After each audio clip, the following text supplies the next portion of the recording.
Coucou tout le monde, je vous présente aujourd'hui un album que j'ai réalisé pour ma DT Scrapmere. Donc voilà, c'est un album très doux que j'ai réalisé pour un mariage avec la collection Tenderness qui est vraiment magnifique. Je la trouve vraiment très classe. Alors je l'ai complétée avec quelques papiers foil parce que ça allait très bien avec la collection et puis avec le thème du mariage. Donc j'ai pratiquement utilisé un bloc entier. J'avais pris une feuille à découper en plus parce que j'avais peur d'en manquer. Et au niveau des die cuts, voilà, il me reste quelques die cuts et puis quelques cadres également que j'ai glissés là-dedans. Donc c'est un album qui mesure 20 par 20. Voilà, donc il est assez épais. Et donc il est composé de 10 pages. Voilà. Donc on va les regarder ensemble. Donc au niveau du dos, rien d'extraordinaire. J'ai juste mis voilà, une petite découpe de la collection.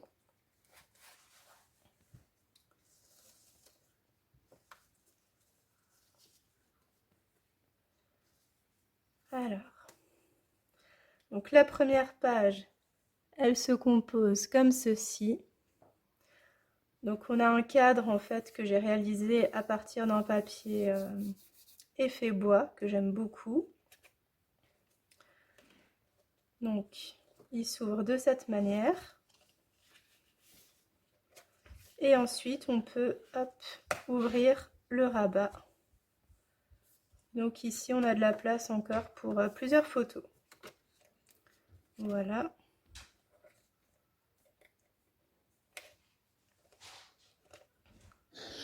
Donc ici j'ai rajouté pas mal de dentelles, voilà, des petites fleurs, etc. Pour cette page-là, j'ai utilisé en fait un papier que j'ai détouré en forme de cœur et en fait ça me sert de rabat. Donc on va l'ouvrir ensemble. Donc j'ai ici de la place pour 1, 2, 3, 4, 5, 6 photos. Voilà. Et ici il y a une petite poche. On peut y glisser voilà, des petites choses aussi.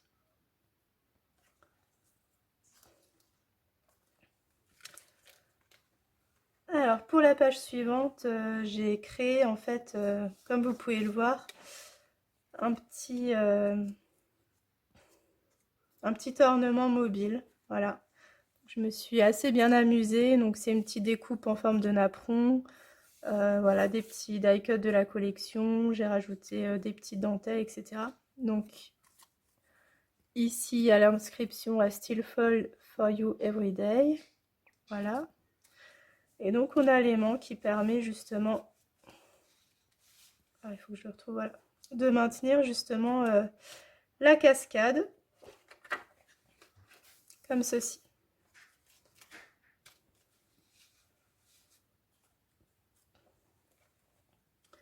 Pour la page suivante, donc j'ai utilisé un des cadres de la collection. J'aime beaucoup la découpe des cadres, en fait c'est très original et ça fait assez classe, avec également une petite découpe sur un fond foil. De ce côté-là, donc j'ai utilisé le papier que je vous ai montré tout à l'heure, donc c'est un papier avec des inscriptions foil.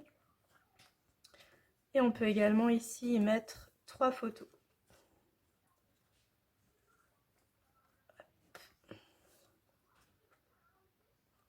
Voilà.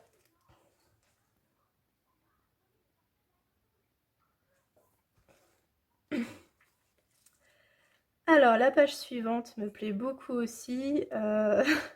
J'aime énormément les shakers, je ne sais pas si ça se voit, mais j'en ai souvent mis dans mes créations. Donc là, c'était juste impossible que je passe à côté d'un shaker, surtout pour une création qui se dit aussi festive qu'un mariage, voilà. Donc qui dit mariage dit amour, et donc forcément j'ai voulu faire un shaker en forme de cœur.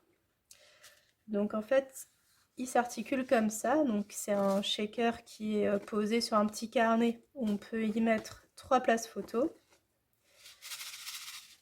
Et donc voilà comment il se présente. Donc j'ai mis vraiment des sequins dans les tons verts pour qu'ils puissent bien ressortir étant donné que les papiers sont plutôt beige. Voilà. Et on a ici un petit accordéon pour y glisser 4 places photo. En plus des 3 places photo qui sont dedans.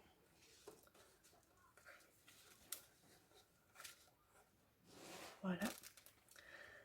La page suivante, donc en fait j'ai utilisé une des cartes de la collection qui me sert justement de rabat, voilà, pour maintenir les places photos ici.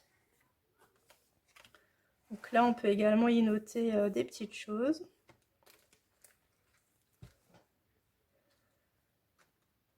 Alors, la page suivante, donc cette fois-ci j'ai fait un rabat mais en forme de demi-cercle. Alors je l'avais encore jamais fait et j'aime beaucoup le rendu, surtout que ce papier était assez chargé. Donc voilà, je voulais pas l'alourdir.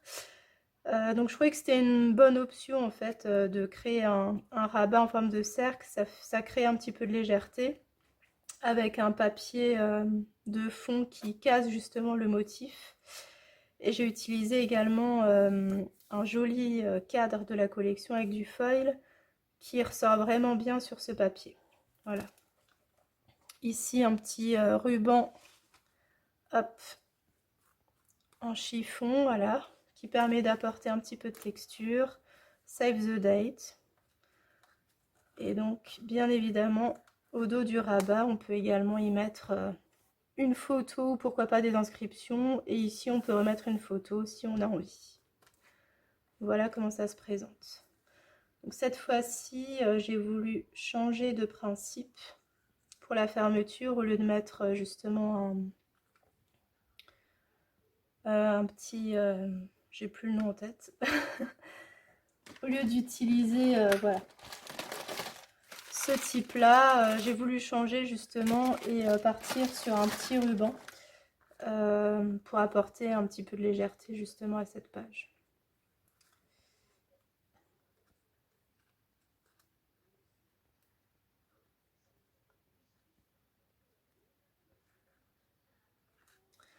Alors, la page suivante, donc j'ai utilisé le même ruban que celui-ci, donc pareil, c'est quelque chose qui peut facilement s'enlever. Et donc ici on a 4 places photo. Voilà.